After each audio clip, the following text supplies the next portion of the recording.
আফ্রিকার দেশ বতসোয়ানায় একটি হীরার সন্ধান পাওয়া গেছে, যার ওজন ২,৪৯২ ক্যারেট। এটি এখন পর্যন্ত পাওয়া দ্বিতীয় বৃহত্তম হীরা। কানাডিয়ান প্রতিষ্ঠান লুকারা ডায়মন্ডের মালিকানাধীন একটি খনিতে হীরাটি পাওয়া গেছে।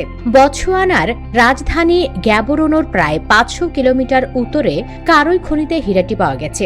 দেশটির সরকার জানিয়েছে এটি তাদের আবিষ্কৃত সবচেয়ে বড় হীরা।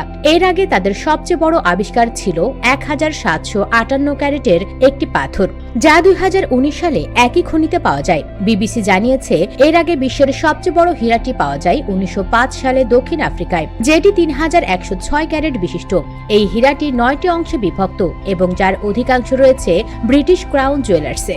বতসোয়ানা বিশ্বের বৃহত্তম হীরা উৎপাদনকারী দেশগুলোর একটি। বিশ্বের হীরা উৎপাদনের প্রায় ২০% এই দেশে হয়ে থাকে। হীরাটি খুঁজে পাওয়ার পর লুকারার প্রধান উইলিয়াম ল্যাম্ব এক বিবৃতিতে জানিয়েছে ২,৪৯২ ক্যারেটের হীরাটি খুঁজে পাওয়া সত্যি আনন্দের। হীরাটি শনাক্তের জন্য এক্স-রে প্রযুক্তি ব্যবহার করা হয়েছে।